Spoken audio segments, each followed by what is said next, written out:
Hello, hello, hello mga mare! Welcome back to my YouTube channel! For today's vlog, sawa ka na ba magluto ng miswa na may patola? Ayan, ganito naman ang iyong gawin para kakaiba at masarap pa rin. Sa isang pan, maglagay lamang tayo ng small amount ng mantika. Isunod natin ilagay ang ating luya. Isutay lamang natin ito hanggang sa lumabas ang kanyang aroma. Ayan, halo-haluin lamang natin ito para sa ganun ay hindi masunog. Ngayon naman, isunod nating ilagay ang ating sibuyas. Hintayin lamang natin ito na magkaroon ng toasted texture.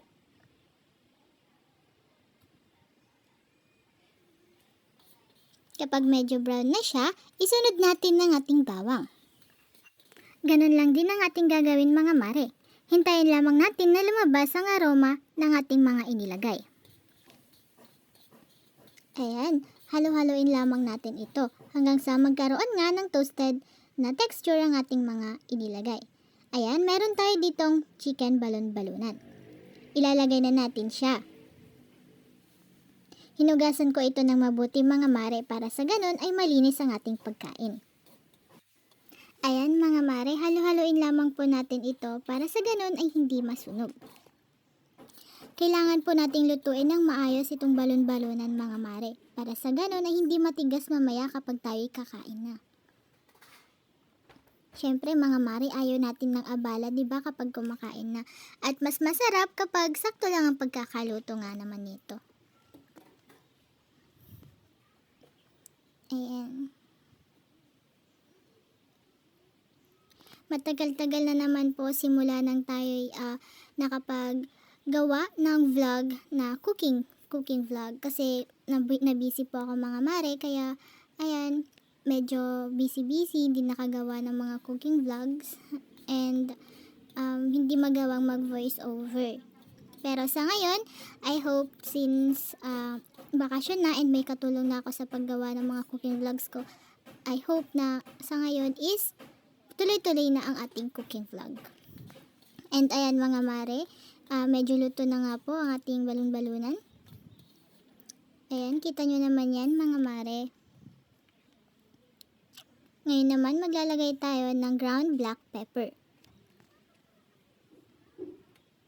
Mas maraming ground black pepper, mas masarap. Maglalagay din po tayo ng fish oil. Ayan po ang magsisilbing pampalasa natin sa ating lulutuin ngayon. Ayan, halo-haloin lamang po natin para pantay ang pagkakalasa ng ating niluluto. Ayan, at mukhang lutong-luto na nga po ito mga mare.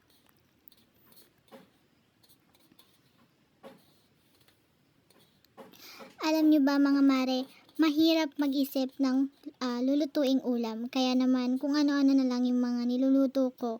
At dahil naisipan kong magluto ng ganito, ay gusto ko na rin to i-share sa inyo. Ayan, dahil luto na ang ating nilulutong balon-balunan, natin naman ilagay ang chicken liver. Hinuli ko po ito mga mare dahil madali lamang po itong lutuin.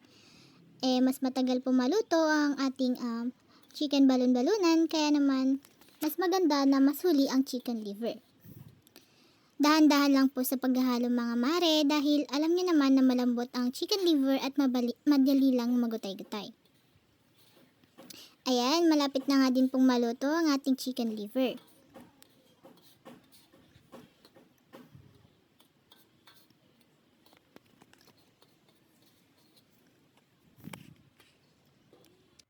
Sa puntong ito ay luto na ang ating chicken liver and balon-balunan at naglabas na rin ito ng sarili nilang mga tubig.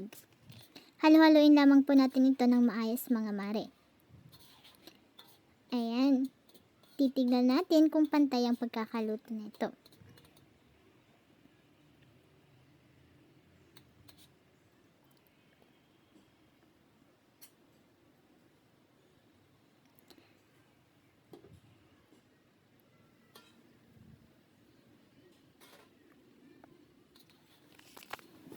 Ayan, tignan nyo naman yan mga mare at ang dami niya nga niyang tubig. pero dadagdagan po natin yan mamaya. Meron tayo ditong sayote mga mare. Hiniwa ko lamang siya sa bite size. Ayan. Halu-haluin lamang po natin ito para sa ganun ay pantay nga po ang pagkakaluto nito.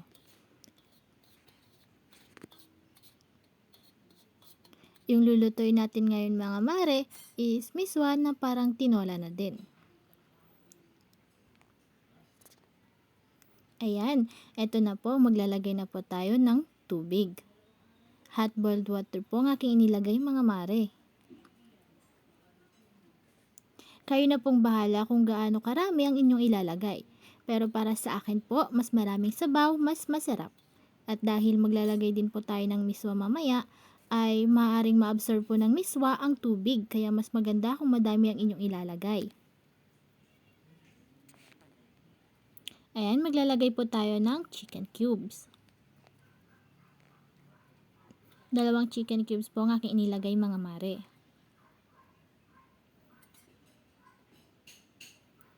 Atin mo na itong takpan at hintayin kumulo. Ayan, kapag ito'y kumukulo ng mga mare, haluin ulit natin para sa ganon ay masigurado natin na hindi sunog ang ilalim nito. Ayan. Kung paano po kayo magluto ng tinola mga mare, ay ganun lamang din po ang inyong gagawin. Pero ang kaibahan nga lang po nito ay maglalagay tayo ng miswa sa ating tinola.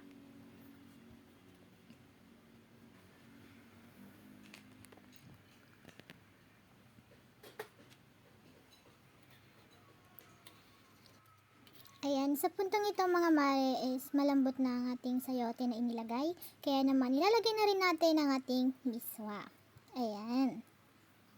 Madali lamang po ito lutuin mga mare, kaya atin po itong hinuli. At alam ko naman na lahat tayo, marami sa atin ay laging nagluluto ng gantong ulam. Kaya ayan, panigurado po na alam nyo na po paano magluto ng ganito. Pero itong ginawa ko po ay kakaibang style naman. Ayan, dahil para sa ganun ay hindi nakakasawa na puro patola ang ating ilagay. Ayan. Ito po ang alternative natin sa pagluluto ng miswa. Ayan, hintayin lamang po natin na maluto ang ating noodles. And syempre, titignan natin kung malambot na ang chicken balon-balonan natin para sa ganun ay masigurado natin kung matigas ba ito o hindi. Ayan. Kailangan natin itong tikman.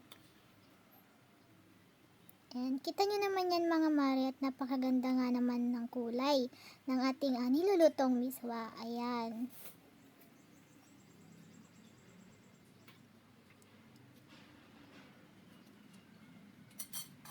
Hindi ko nga din po alam kung anong tawag sa akin iniluluto ngayon. Pero ayan, maglalagay din po tayo ng dahon ng sili. Ayan, parang tinola po talaga siya mga mare. Yung lasa niya parang tinola. Ang kaibahan nga lang po nito ay may miswa. Pero masarap po ito mga mare. Nasisigurado ko po na masarap po ito. Kaya kung ako po sa inyo ay itry nyo na rin po ito sa inyong mga bahay. Para maiba naman po mga mare. Ayan. Masarap po ito lalo na pag tag-ulan. Ayan. Masarap maghigop ng sabaw, diba? Kapag tag-ulan. Ano pang hinihintay nyo mga mare? Ito, low budget lang siya and masarap na. Syempre, ayan. Madali din siyang lutuin. Ayan. Sa puntong ito mga mare ay kulong-kulo na po siya. Kung inyong makikita. Ayan. Ready to serve na to mga mare. Ayan. What are you waiting for mga mare? Let's eat!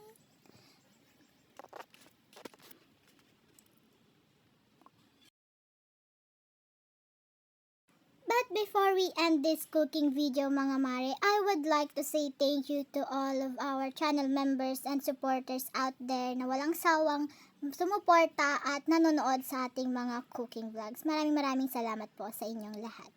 Hanggang sa muli, paalam!